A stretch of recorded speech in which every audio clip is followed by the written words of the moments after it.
আপনি ভাবতে পারেন আজ সকাল থেকে বেকার যুবকদেরকে দাঁড় করিয়ে দিয়েছে লাইনে বেকার ভাতার ফর্মের জন্য।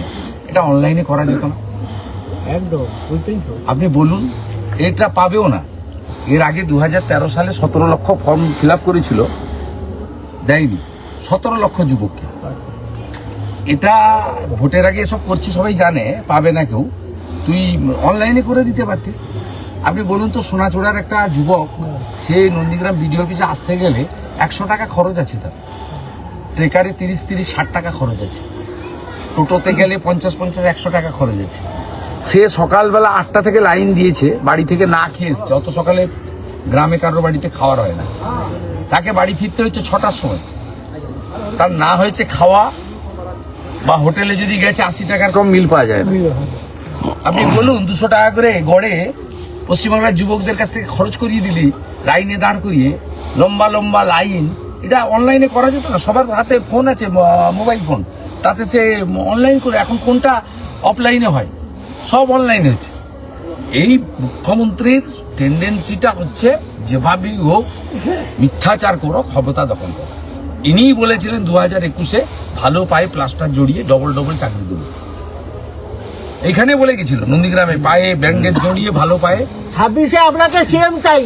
বলছি দাদা, ভোটের ঠিক আগেই এইভাবে লক্ষ্মীর ভান্ডারের পয়সা বাড়ানো এবং এইভাবে একটা ভাতা দেওয়ার বেকার যুবকদের, এটাই ভাতা দেওয়া না, ভাতার লাইনে দাঁড় করানো। এটাই কোথাও কেটে তৃণমূল ডিগ্রি একজন, তাকে তুমি 1,500 টাকা ভাতা দিবে বলে ডেকে নিয়ে এসছো, কবে দিবে তার ঠিক নেই।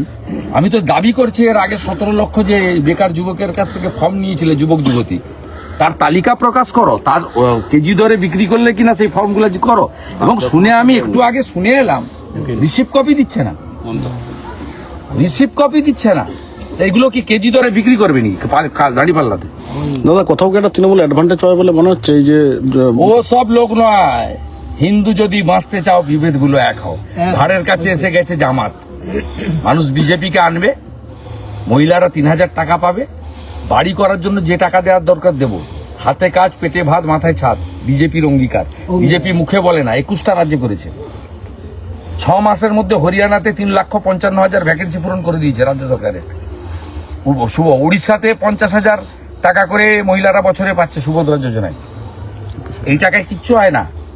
বার্ধক্য ভাতা, বিধবা ভাতা, দিব্যাঙ্গ ভাতা, লোকপ্রসাদ শিল্পী ভাতা, সকলের ক্ষেত্রেই আমাদের 21টা রাজ্যে যে কর্মসূচি আছে, সেই কর্মসূচি আমরা পালন করব।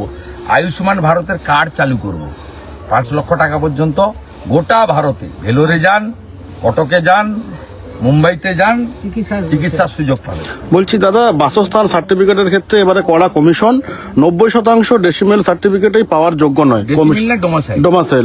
ভুয়া সার্টিফিকেট দিয়েছে, ভুয়া সার্টিফিকেট দিয়েছে, বাতিল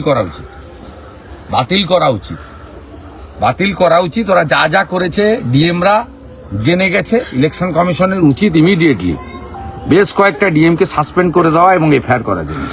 এর মধ্যে প্রথম নাম হচ্ছে দক্ষিণ 24 পরগনার অরবিন্দ মিনা।